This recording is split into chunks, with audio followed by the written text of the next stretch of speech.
incrível como as coisas mudam, né? Pensa no bicho preguiça, aquele animal pacato e na dele. Quem diria que ele ia se tornar uma celebridade da internet? O mundo dá voltas.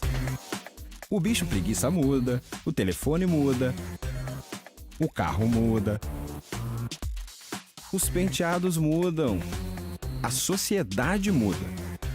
Isso inclui eu, você, o meu avô e a sua tia, que ficou viúva e agora usa o mesmo aplicativo de paquera que você. Até a mineração muda sem parar. E olha que a mineração tá aí desde que minha avó era criança e ouvia historinha pra dormir. Já pensou nisso? Imagina os 3 porquinhos sem a mineração. Coitados. E os 7 anões? Desempregados. Mas hoje não tem mais esse lance de picareta e marreta, não. Isso já era. Agora é papo de filme de ficção científica. A coisa não para de evoluir. A mineração ajudou a mudar o mundo e teve que se reinventar. Mas espera aí, você acha que tem que acabar a mineração? Opa, cadê a cadeira? E o celular? O carro, o ônibus, a bike? Já era. Volta andando pra casa. Aliás, que casa? Tá pedido, amigo. Largado e pelado na vida. Vamos combinar, né? A mineração tá aí desde o tempo do homem das cavernas. Imagina mandar um zap sem o minério que faz o seu celular. Que dureza.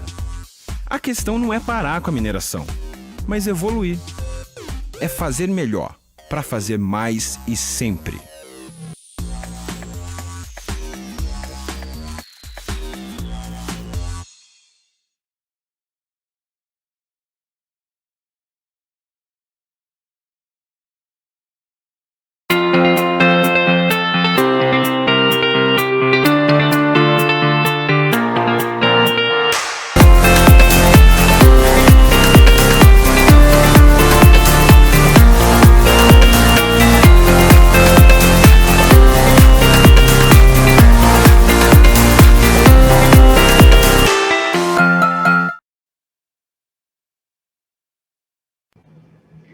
Olá, boa tarde a todos.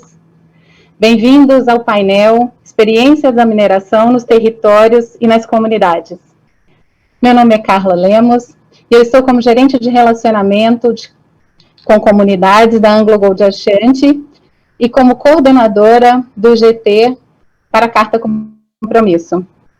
Gostaria de agradecer ao IBRAM, na pessoa do Alexandre Melo, pelo convite para mediar esse painel. Agradeço a presença aqui dos meus colegas, Alexander Xavier, analista de relacionamento institucional e comunicação da Valorec, Fernanda Montebrun, analista de desenvolvimento ambiental da Gerdau, e Yuri Azevedo, coordenador de meio ambiente da mineração Usiminas.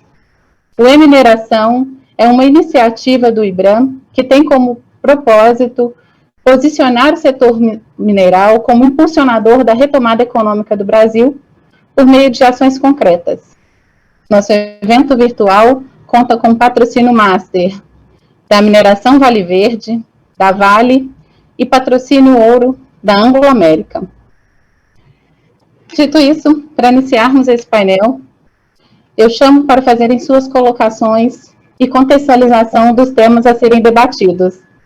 Por favor, Alexander, com você.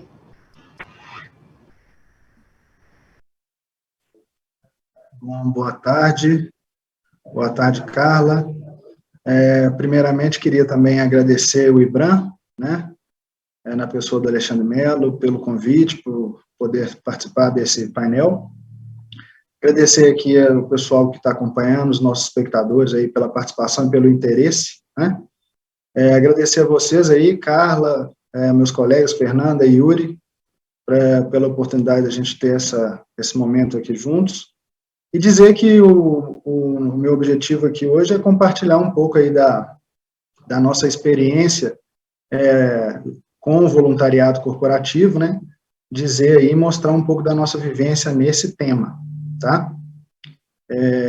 Eu É isso, por enquanto. Eu já posso fazer a apresentação? Perfeitamente, Alexander, por Perfeito. favor. Então, eu vou compartilhar minha tela aqui.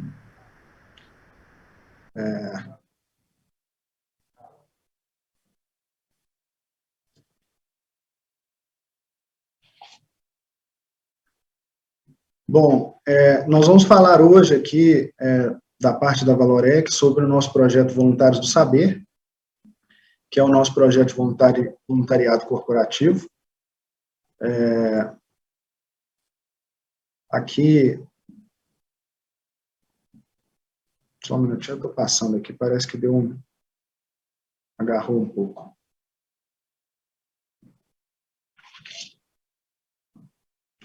Vou parar o compartilhamento e vou compartilhar de novo, só um minuto.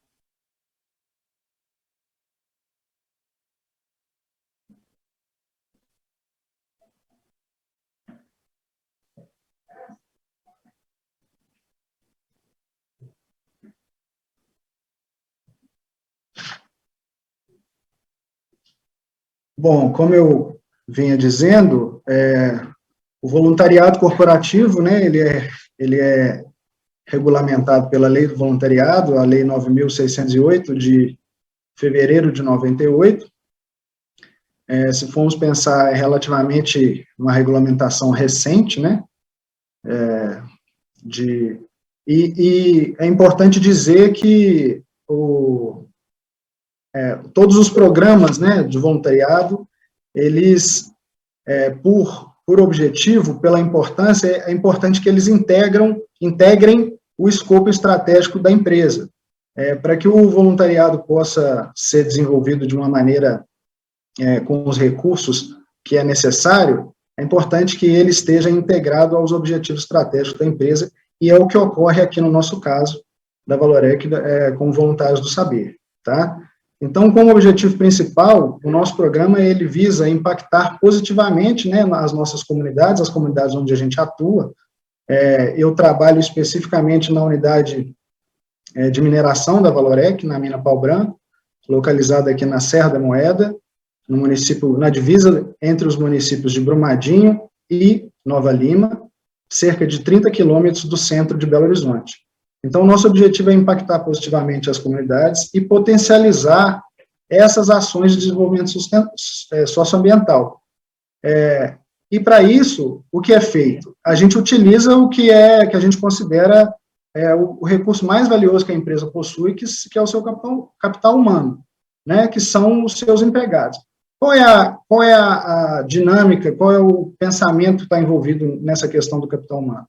Se nós temos lá, aqui na empresa, se as empresas possuem um corpo de empregados, um corpo de funcionários, tecnicamente capacitados para levar a empresa aos resultados do negócio, ela também pode utilizar essa capacitação, essas expertises diversificadas que ela possui dentro dentro do seu negócio, para poder solucionar questões e prover desenvolvimento também nas comunidades. Essa é a dinâmica que a gente utiliza no nosso programa de voluntariado. Então, em 2013, né, quando a gente iniciou essas ações do voluntariado no módulo, vamos dizer, formativo e com vistas no desenvolvimento, porque anteriormente já existiam ações de voluntariado, entretanto, elas eram muito pontuais e voltadas para ações de melhoria em estruturas, a gente chama de equipamentos sociais, como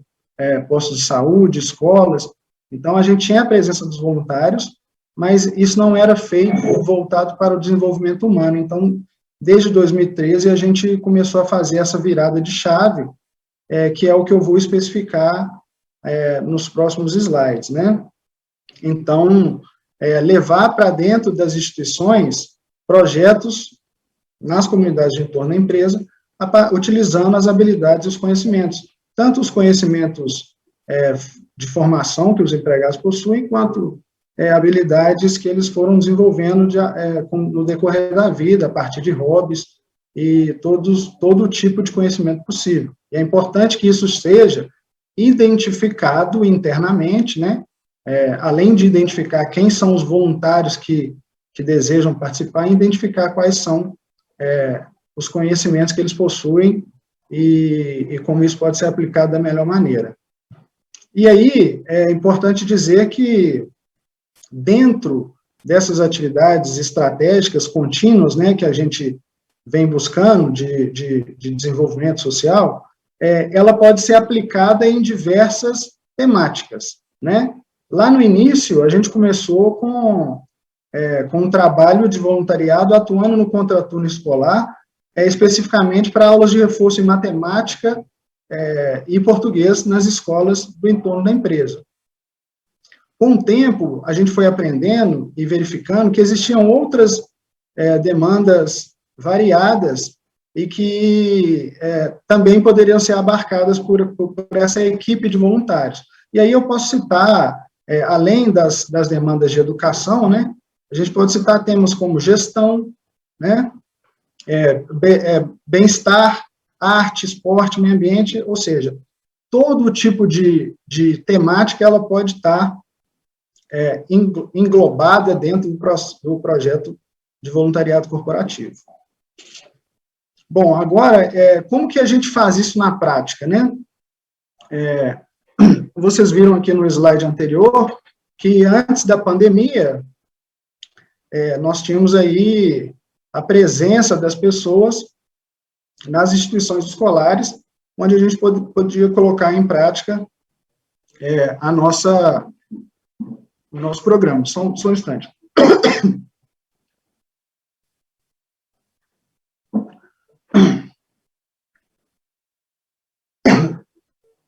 Agora, com a pandemia, a gente teve que fazer umas mudanças, né? Eu acho que isso aconteceu com muitas empresas, né? Isso não é só uma realidade nossa, né? Mas nós estamos atuando, mantivemos a nossa atuação, mas estamos atuando de forma virtual, né? A gente conseguiu fazer essa virada de chave e adaptar as nossas ações de voluntariado em 2 modelos que nós chamamos de mentoria, né? A mentoria de startup social e a mentoria de empregabilidade. Então, na mentoria de startup social, nós trabalhamos atualmente, nesse ano de 2021, com 3 ciclos de 3 meses, ou seja, 3 turmas, né, de faixa etária de 12 a 14 anos, atuando também no contraturno escolar, com o Fundamental 2, e 6 alunos por ciclo, né? E estamos trabalhando esse ano com a temática do lixo, né? Buscando desenvolver nesses alunos as habilidades socioemocionais. E do outro lado, a gente trabalha também com 3 ciclos de 3 meses, aí com 8 alunos por ciclo, totalizando 24 alunos, para os alunos já da faixa etária de 15 a 18 anos, num trabalho de preparação para o mercado de trabalho, né? Que já aquela turminha que está saindo ali, tá 15, 18 anos, então eles já vão pensar o que eles vão fazer nos próximos anos do seu desenvolvimento pessoal. E como produto final desse trabalho, eles terminam esse ciclo com um plano de vida, que é onde eles vão ali determinar tudo o que eles podem, todos os passos que eles têm que tomar para alcançar os seus objetivos. Eu acho que para o início aqui, eu preparei essa introdução para que a gente possa debater na sequência, um pouco mais. Excelente, Alexander. Muito obrigada. Agora eu chamo, por favor, a Fernanda para suas colocações iniciais. Boa tarde, Carla, Alexander e Yuri. Quero agradecer, em primeiro lugar, o convite feito pelo IBRAM e agradecer a vocês 3 por compartilharem aí esse painel.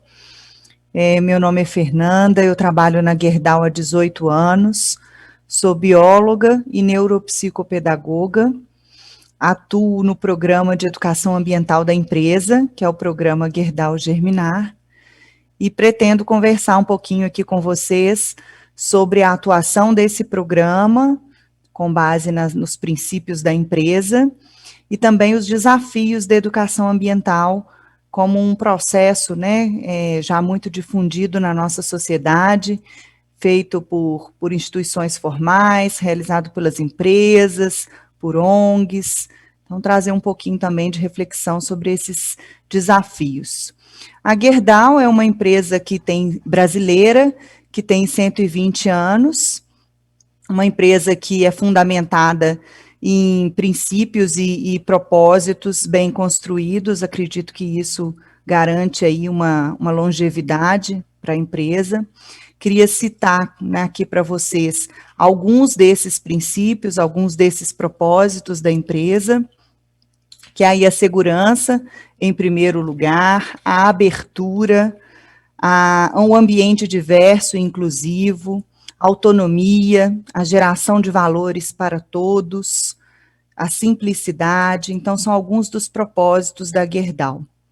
Dentro desse contexto é que surgiu o Programa de Educação Ambiental, com uma atuação também longa, né, de 30 anos, na região do Alto Paraopeba. É um programa que surgiu de maneira espontânea, devido ao interesse da comunidade, principalmente o público externo, em conhecer os processos da empresa, em ter mais informações sobre as questões ambientais envolvidas no processo de produção do aço. E aí surgiu de maneira muito espontânea um programa que atualmente atende à legislação, mas que veio de uma demanda espontânea. Desde 1990 até a atualidade, é um programa que tem a sua atuação contínua e sistematizada, conta aí com um público bem diverso, desde crianças na idade escolar, temos parceria com todas as escolas de 6 municípios, que são o entorno da empresa, e também com professores, com ONGs, com associações. A gente tem um trabalho bem difundido na sociedade. Além, é claro, do trabalho de educação ambiental interna, envolvendo aí os colaboradores e contratados, já numa outra metodologia, na metodologia mais de capacitação, de treinamento, de projetos nas áreas. Como fundamentos do programa, né, se eu pudesse destacar alguns, eu colocaria a questão da adaptação à realidade local. Eu acho que é um grande diferencial, a gente ter oportunidade de trazer informações mais locais, que são informações menos difundidas. Geralmente, a gente tem acesso, né, muito rápido e fácil a informações mais globais. Quando a gente começa a ir para o nome da bacia, os animais próximos ali, quais são, qual é o bioma que a nossa região pertence, aí a gente começa a ter um pouquinho mais de dificuldade nessas informações. E tendo o programa como um difusor dessas informações, a gente acredita que complementa, né, aí a questão informativa. Lembrando sempre que o papel da educação ambiental é sensibilizar as pessoas. E para sensibilizar as pessoas, a gente precisa informar, mas também trabalhar com a emoção, né? Porque só dessa forma eu consigo sensibilizar. A informação pura, ela não consegue fazer com que a pessoa mude a sua atitude ou mude a sua visão sobre algo. Então, a gente busca sempre metodologias que, além da informação, também trabalhem aí a questão de trabalhar os sentidos, de levar a pessoa a refletir, para que, através do aflorar da emoção, a pessoa se sinta sensibilizada para alguma causa, né, socioambiental, e possa agir, possa se mobilizar, possa se organizar para agir de uma forma diferente. Como segundo fundamento, eu colocaria a base ser a pesquisa científica, né, a gente praticar uma educação ambiental que tenha pesquisa como base, todas as informações difundidas serem fruto de pesquisas, de estudos, e com isso, para ter isso, né, a gente praticamente precisa das universidades, então de parcerias com universidades que geram esses dados, geram esses estudos, que são transformados numa linguagem menos técnica, mais acessível, mais agradável, inclusive, para que a população, no geral, tenha acesso a essas informações. Então, esse é um ponto que eu acredito ser importante. Para cada público, como eu falei anteriormente, a gente define metodologias específicas, mas com objetivos bem definidos, né? Que é aí gerar essa informação, que a pessoa se sinta informada, se sinta motivada a agir de uma forma diferente, de uma forma conjunta, a cooperar, a agir, em prol da preservação da biodiversidade, de recursos naturais, e a formação dessa cultura socioambiental, né? Uma vez que a sociedade, público interno e externo, tem acesso contínuo a atividades de educação ambiental, a gente acredita que vai sendo formado gradativamente uma cultura socioambiental que pode contribuir para que aquelas pessoas sejam mais participativas nessas questões, que é o que a gente precisa tanto, né, das pessoas informadas e participativas. Então, eu acredito que o programa Gerdau Germinar, ele contribui para isso na região que ele atua. Tenho ainda algumas considerações também a fazer, outras questões, mas vou aguardar as perguntas e aí a gente pode ir falar um pouquinho mais. Obrigada, Carla. Obrigada a você, Fernanda. Eu gostaria de chamar agora o Yuri, por favor. E Carla, boa tarde. Assim como os colegas, gostaria de agradecer aí ao IBRAM, né, na pessoa aí do amigo já de longa data, o Alexandre Melo, e os colegas que estão compartilhando conosco a mesa, né, a Fernanda e o Alexander aí. Bom, meu nome é Yuri Azevedo, trabalho aqui na área de meio ambiente, né, na área de sustentabilidade da mineração de Minas. E a ideia é apresentar para vocês, né, esse estudo de caso aqui da região da Serra Azul, né, a gente fala de Itatiaia-Sul. E, bom, preparei aqui um roteiro para a gente conversar, vou projetar aqui com vocês, e aí a gente abre também essa rodada aí de discussão.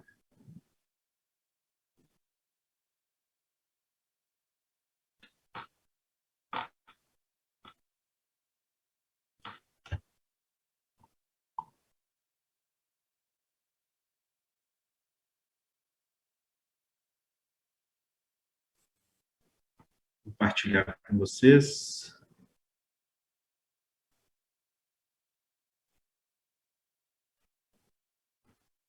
Bom, a ideia é passar um pouco aí das nossas experiências aqui, né, na AMISA, né, a Associação aí das Mineradoras da Serra Azul, e todo o processo que a gente acabou desenvolvendo, também baseado, né, na antiga 214, né, de 2017, na ideia de estabelecer um programa de educação ambiental voltado para essa condição sinérgica aí, né, nas outras mineradoras que compartilham o espaço, né, o território conosco. Então, a AMISA, como eu disse, a Associação das Mineradoras da Serra Azul, já é uma associação já de longa data, e nós encontramos essa oportunidade, né, de desenvolvimento, né, quando foi feito estabelecido aí a necessidade do PEA, né, voltado para essa elaboração de projetos, né, a gente costumava brincar que os projetos de educação ambiental, às vezes, eles ficavam muito voltados, né, às vezes somente as grandes empresas tinham essa condição favorável, como a Fernanda bem falou aí, o Germinar é o ser alcançado por várias empresas, né, é um case de sucesso, e agora a gente vem com, né, baseado pela 214, tentar estabelecer aí algumas outras relações. O nosso PEA, ele teve como desafio, né, essa integração entre a ArcelorMittal e a Minerita, né, são duas empresas importantes aqui na região de Serra Azul, Itatiaia-Sul, Matheus Leme, Igarapé e Itaúna, né. A mineração Usiminas, ela ocupa um território maior, ela tem o complexo minerário, ela ocupa a área operacional, talvez das 3 empresas seja maior, né. O grupo, né, o poderio econômico da Celor, ele talvez das 3 seja o maior, e a Minerita é a que tem talvez a maior representatividade na região, né? É uma empresa familiar, né, de longa data aqui na região. Então, o encontro dessas 3 forças aí fez um programa de educação ambiental aí diferenciado, né? E a reboque, obviamente, um programa de comunicação social para a associação. Para ilustrar, pessoal, aí como que a gente está inserido, né, o complexo minerário, né, da Mina Oeste, Central e Leste da mineração Usiminas, né, ao centro, a mina da ArcelorMittal e a da Minerita, e estamos cercados aí por 18 comunidades, né, desses 4 municípios. Obviamente, a sede de Itatiaia-Sul seja a mais populosa, mas houve todo o desenvolvimento, né, principalmente quando a gente fala do diálogo socioparticipativo, né, então foi talvez o grande desafio naquele momento em englobar todas essas áreas e cada região, cada comunidade com a sua, né, especificidade. Então, só um breve histórico, né, em 2018 foi realizado, né, o primeiro DSP, com as comunidades da área de entorno.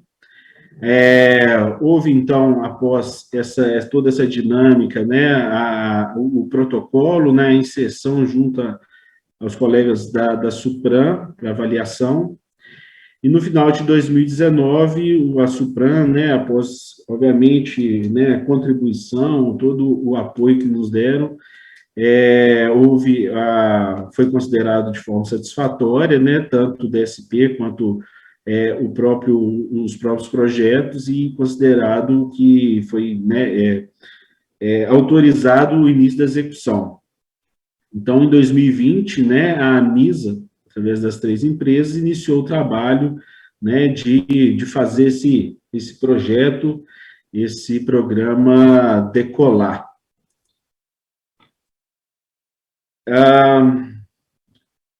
Chamei essa lâmina aí de resiliência, né, e talvez seja um ponto a ser debatido aí com os colegas, né, já indo no primeiro trimestre, né, de 2020, a gente estava iniciando, né, já a retomada aí do projeto aprovado, né, enchendo, né, tanto o nosso público interno e externo, né, de expectativa. Fomos surpreendidos aí com a questão do Covid, né, do coronavírus, e houve a necessidade, né, de fazer toda uma remodelagem, uma reestruturação na metodologia de aplicação desse projeto, né, do programa. E, obviamente, o público externo, ele acabou talvez sendo o maior impactado, né? O PEA, ele remete muito a você agrupar pessoas, né? A trazer pessoas, a trabalhar em conjunto, e o público interno, rapidamente a gente conseguiu desenvolver, de uma forma até superando as nossas próprias expectativas, obter grandes resultados, né? Transformando, aproveitando, né, toda a tecnologia, né, que foi disposta, os nossos funcionários que foram colocados, né, na situação de home office, a possibilidade de trabalhar, né, de forma remota, a gente foi condicionando, né, os nossos projetos, as nossas discussões a essa nova modalidade. Então, foi um momento de reaprendizado, né, de desenvolvimento mesmo com os nossos colegas, e o público interno, a gente já tem uma condição muito segura, muito sólida. Obviamente, toda essa alteração passou por um desenvolvimento junto, né, com os colegas da Supran, os analistas da Supran, em especial a analista Priscila, né, que fez um trabalho, assim, a gente foi muito grato a ela por nos receber, por debater. Me lembro bem que quando, né, em março ainda de 2020, quando o mundo parou, né, quando houve toda aquela a discussão, a gente chegou a protocolar um ofício informando que, naquele momento, a gente, né, em função até dos decretos municipais, estariam suspendendo o PEA, né, e até numa leve inocência, a gente chegou a colocar num prazo de 60 dias, né? A gente não sabia que seria aí, já estamos chegando aí em 1 ano e quase 8 meses. Então, desde esse ofício, a gente vem conversando muito com a Supran, debatendo, apresentando quais estão sendo os resultados, até porque estabelecemos alguns indicadores para que pudéssemos, né, entender e captar, né, essa condição, né, se a eficiência e eficácia do programa ele estava sendo válido. Um dos projetos, né, e aí demonstrando que com o público interno a gente tem um case mesmo de sucesso, né, a gente, provocado pelo DSP, lá desde 2018, o nosso público interno, ele estava ansioso, né, pela questão das hortas comunitárias, né, do desenvolvimento, da questão de fazer parte do dia a dia, de áreas de descompressão dentro da mineração. Então, né, a gente conseguiu desenvolver isso com muito apreço, e isso vem sendo talvez o carro-chefe aí do público interno do programa, né? E contudo, a gente vem sempre passando essa mensagem, né, da genuidade de desenvolver todos os níveis hierárquicos, né, a organização, a participação, inclusive, né, na semana passada, comemorando a Semana do Meio Ambiente, o nosso CEO, o Carlos Rezoni, fez questão de que pudéssemos, né, receber o grupo de facilitadores ambientais na nossa horta, né, desenvolver junto com o nosso gerente geral aí, o Guilherme Melo, e a nossa gerente geral de sustentabilidade, a Marina Magalhães, que pudéssemos todos em conjunto, né, com a equipe desses facilitadores, promover, né, as ações, promover o sucesso que vem sendo o programa de educação ambiental aqui na Mineração Uzi Minas, né. As atividades, né, do que a gente chama do ano 1 do PEA, ela tem como premissa, né, a gente atingir todos esses níveis hierárquicos da companhia, e não só na questão da horta, né, do projeto Plantando e Colhendo na Serra Azul, que, né, batizado pelos nossos próprios funcionários, né, a diversos outros projetos, né, da reutilização aí dos resíduos, né, da utilização da tecnologia, né, de energias sustentáveis, não só na companhia, mas também nas próprias residências, né, apresentando aí quais são as tendências, as novidades, né, e obviamente, a questão do projeto de redução, né, de resíduos, o projeto nosso, o Menos é Mais. Então, Carla, queria também devolver para você e abrir aí para conversarmos, né, sobre toda a questão do voluntariado que o Alexander trouxe para a gente, que é fundamental. Os Minas também tem esse trabalho sendo desenvolvido aqui em Itatiaia Sul, principalmente, e aprender um pouco aí dos maiores programas aí do Estado, que é o Germinar, aí com a Fernanda. Coloco-me à disposição aí para debater com vocês, pessoal. Agradeço mais uma vez. Excelente, Yuri. Muito obrigada, Yuri, pelo seu compartilhamento. A gente pode ver, né, que esse momento de pandemia realmente é um momento que tem nos privado, né, tem nos limitado a questão do convívio com as comunidades, né? Aqui na Anglo Gold Ashanti também, a gente precisou readequar o nosso principal programa de investimento, Parcerias Sustentáveis, e eu queria ouvir de vocês, nesse contexto, quais foram os principais desafios que vocês se depararam e como vocês, o que vocês fizeram.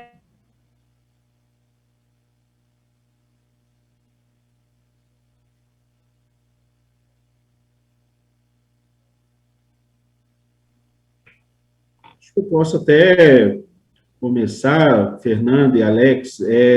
Como eu disse, a gente estava numa ansiedade muito grande para iniciar, né, e talvez tenha sido o grande desafio desse PEA, né, compartilhado, como eu disse, sinérgico junto com a Arcelor e com a Minerita, e a chegada da pandemia, essa necessidade de fazer as questões, né, de uma forma virtual, tudo muito novo, né, tudo para todos nós, né, um evento como esse, talvez a melhor parte seria discutir o programa de educação com vocês lá na mesa do cafezinho, né, então talvez a falta dessa parte do calor humano ali, principalmente no programa de educação ambiental, ele faz muita falta.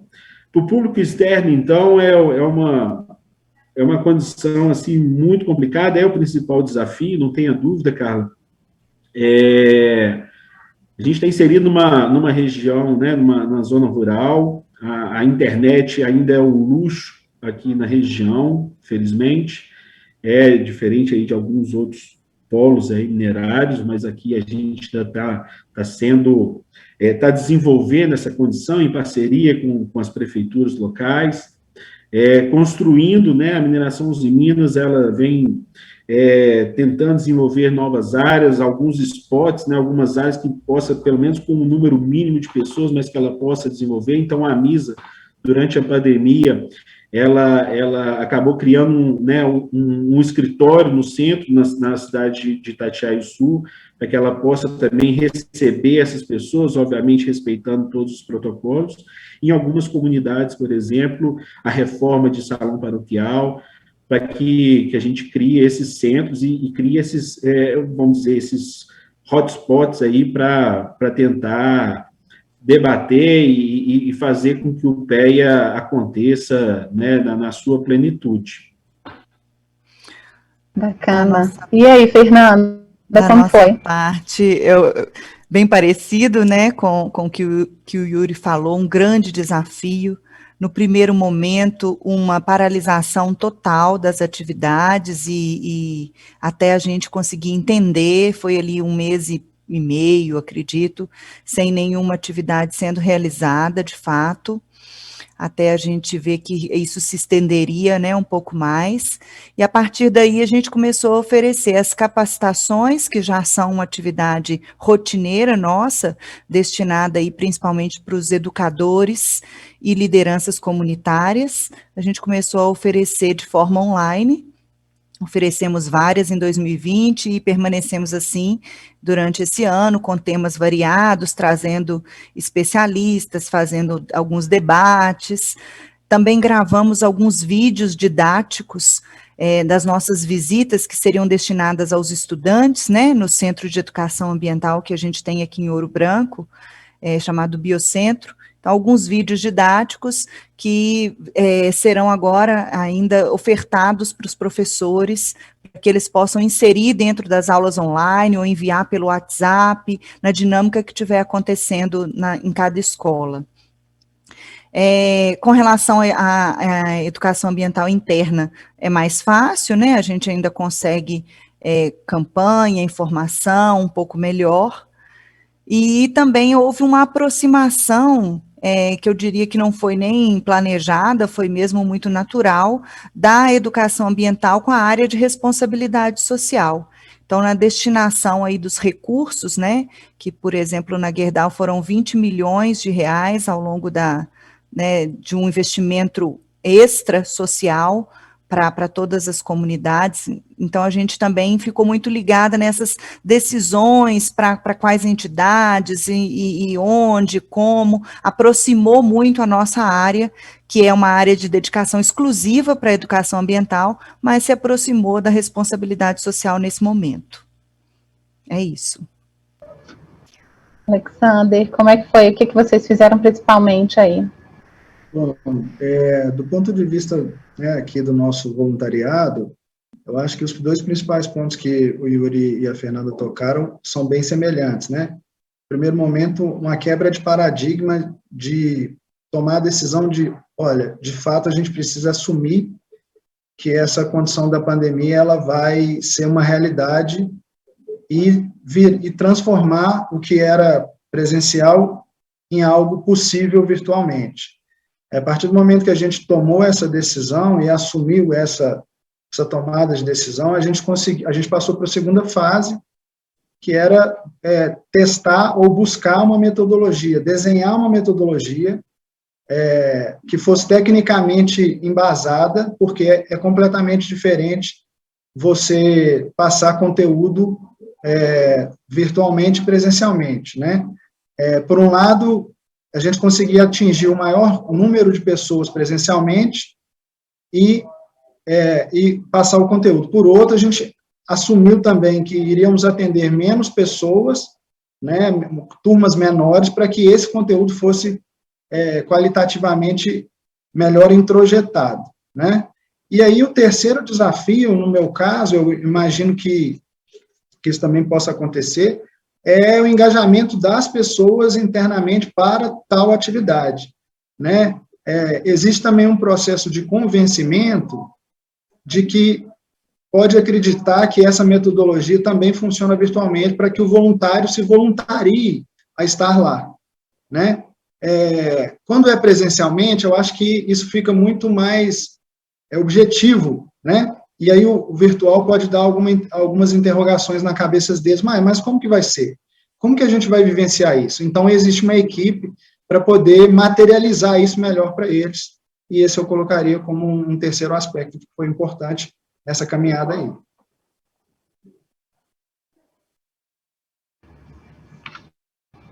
Maravilha, excelente.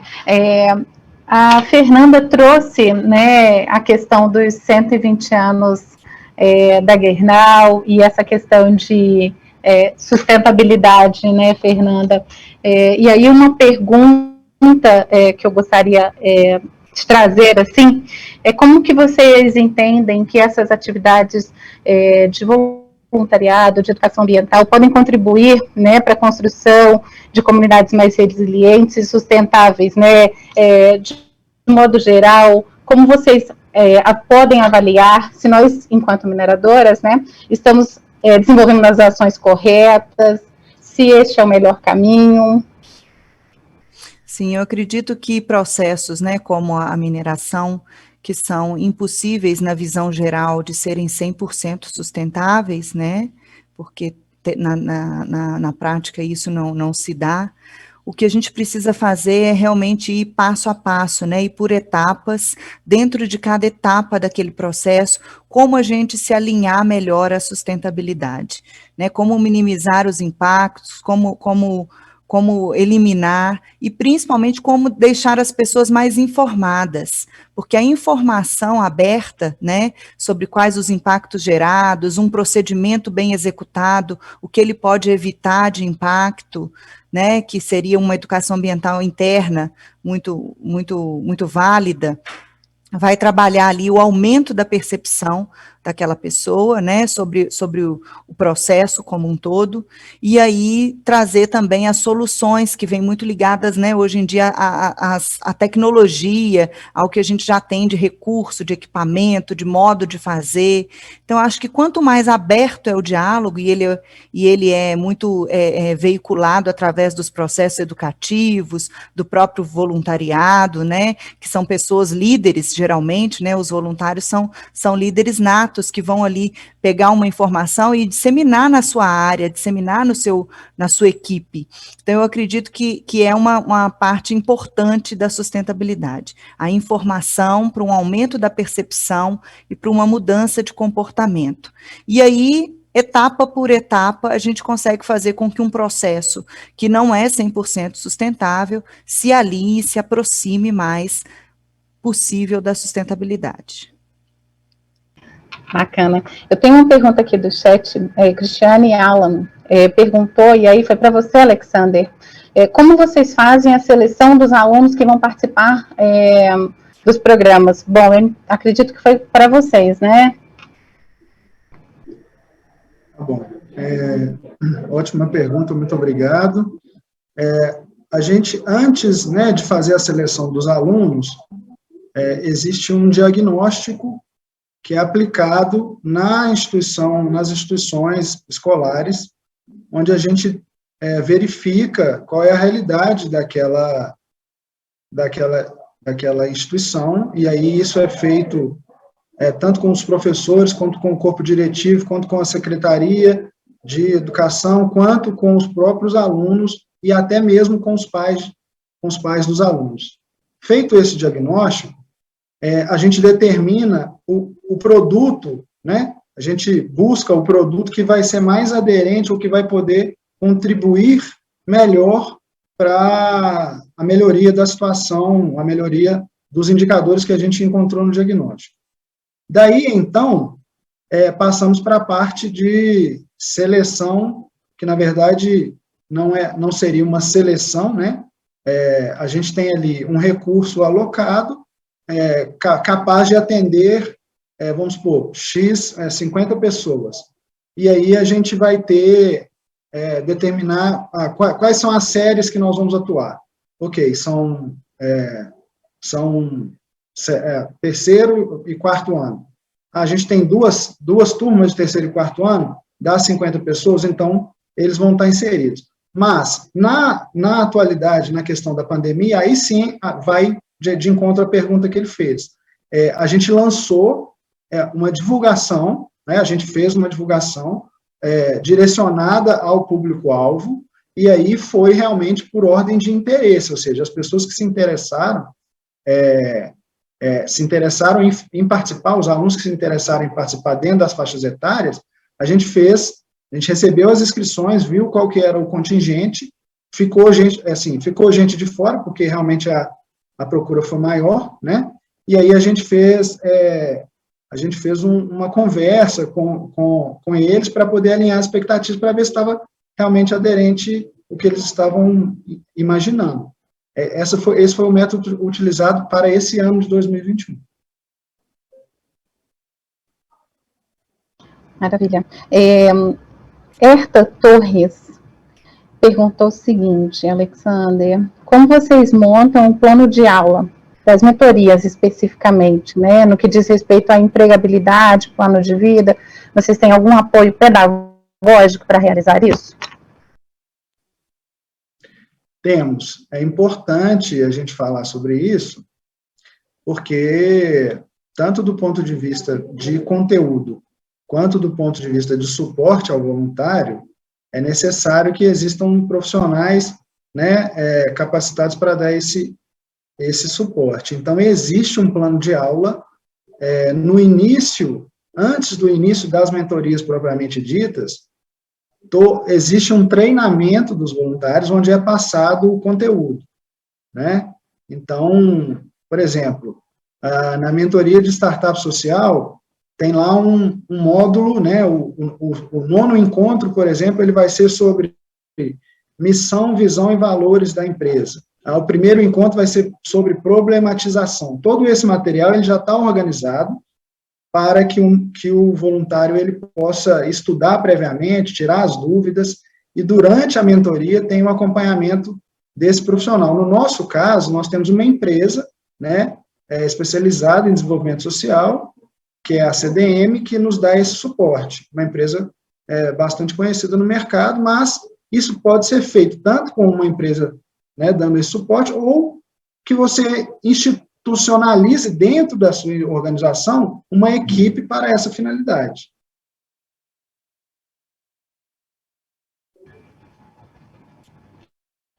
Obrigada. A Heloísa Rodrigues pergunta o seguinte: algum dos painelistas tem exemplos de trabalho com as comunidades tradicionais, comunidades indígenas, quilombolas, onde que os colaboradores das empresas possam aprender e a respeitar a cultura dessas comunidades? Alguém de vocês tem essa vivência no território de vocês? No caso aqui da Serra Azul, a gente não tem comunidades tradicionais, né? A gente utiliza, principalmente, né, do calendário que a gente comemora no decorrer do ano, a gente aborda esses temas, né? Principalmente a questão com as escolas, com as crianças, mas em específico na região aqui a gente não tem nada mapeado, né? Não foi apontado comunidades tradicionais aqui na nossa região.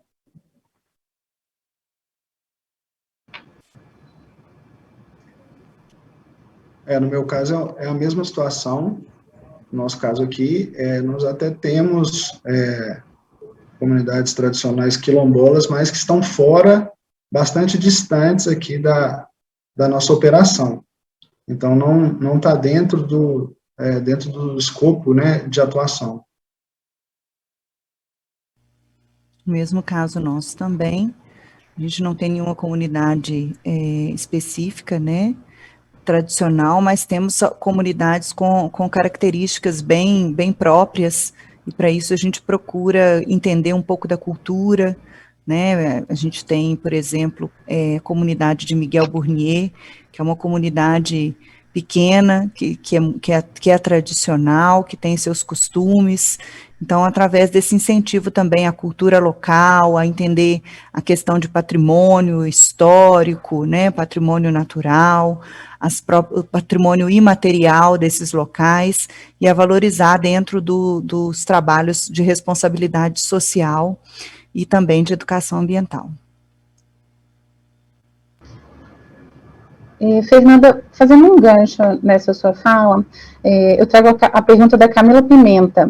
Ela gostaria de saber como são conduzidas as aproximações com as comunidades, visto que essa é uma tratativa sensível, e como essas comunidades são envolvidas nos processos de construção das políticas da sua empresa, né? Aí estendo também posteriormente aos demais, né? Tanto do ponto de vista de voluntariado quanto de educação ambiental. Ok, do ponto de vista da educação ambiental, a gente tem sempre um planejamento realizado em conjunto, um planejamento anual. Então, a gente realiza o workshop de planejamento, como a gente denomina, envolvendo todas as escolas, todas as ONGs, as lideranças comunitárias, secretarias de educação, secretarias de meio ambiente, numa grande reunião, onde a gente apresenta as nossas propostas para aquele ano, propostas de atividades, quais os nossos objetivos, os públicos prioritários, e ali há uma validação, né, desse nosso planejamento, com sugestões de temas. Muitas vezes, né, nessa oportunidade, a gente gera temas, inclusive, para o outro ano, em que a gente vai estudar e desenvolver e vai trabalhar somente no ano seguinte, e há, então, uma grande participação. Depois de validado, é que a gente começa, então, a executar as ações de capacitação, de visita, os projetos. A gente tem uma premiação também, que é o Prêmio Gerdau Germinar, que tem um edital próprio e participam aqueles interessados, então a gente também valida a realização desse prêmio dessa forma.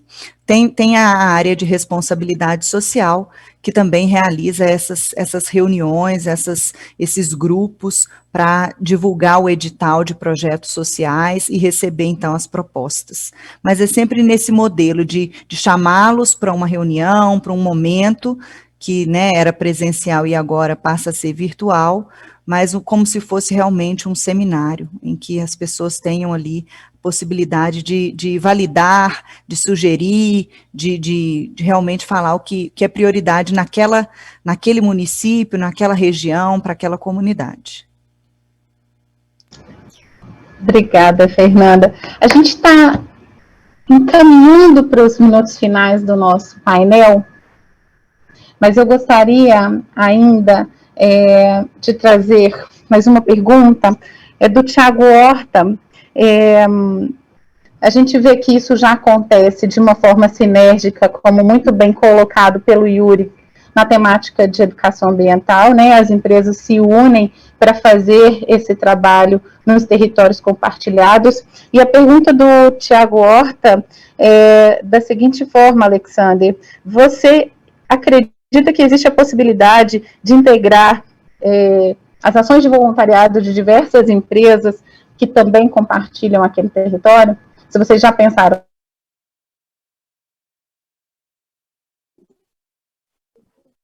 Bom, assim, pessoalmente, eu acho que é possível, eu acho extremamente inteligente, inclusive, né, que isso seja feito, porque, como a Fernanda disse, voltando para a questão da sustentabilidade, é sempre prudente e inteligente que a gente possa maximizar os recursos ao máximo. E fazendo dessa maneira, tendo essa visão, eu acho que é um caminho para que esses recursos sejam maximizados. Então, isso evita interpolação, vamos dizer assim, de projetos, de ações, né? Aí, o próprio exemplo que o Yuri deu, né? Da associação, onde eles conseguem visualizar tudo que está sendo feito ali na região. E a gente sabe que existem aqui o Comitê Mineiro de Voluntariado, onde são discutidas, né, muitas questões, e já é uma forma de você conseguir visualizar os principais movimentos que estão sendo feitos pelas grandes empresas no voluntariado, né? Então, é mesmo uma questão de se organizar e de ir tornando isso cada vez maior, né? Mas, respondendo a pergunta dele, eu acho, inclusive, bastante estratégico isso.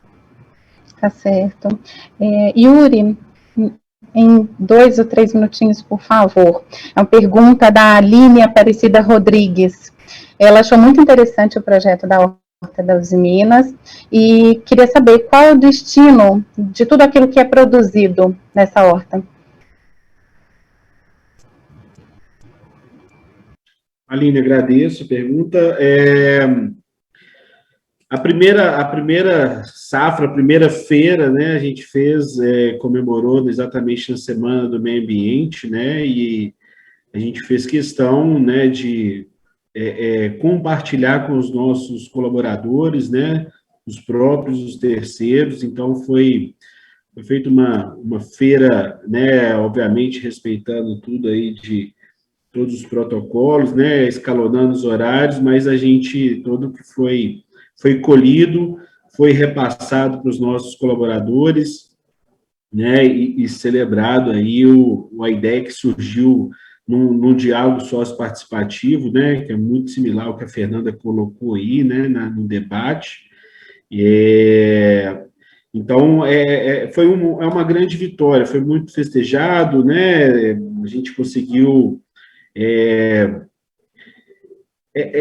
o resultado foi alcançado, né? Essa sensação talvez seja uma das melhores para a gente que lida aí com, né, o Alexander com voluntariado, a Fernanda aí com o Germinar, né? Quando você alcança esse resultado, assim, para a gente uma satisfação muito grande, né? Quando a gente começa, quando foi feita a horta na primeira mudinha ali que a gente coloca, na primeira semente, a gente vê o pessoal levando para casa ali, né? O fruto daquilo, né, o vegetal. Então, foi muito bacana. Então, todos os funcionários, né, próprios e terceiros, eles foram agraciados aí com esse mimo. Obrigada, Yuri. Bom, nós temos ainda aqui algumas perguntinhas, mas realmente a gente está chegando no limite do nosso tempo. Agradeço a presença dos nossos panelistas, Agradeço a presença de todos, né, nesse evento virtual.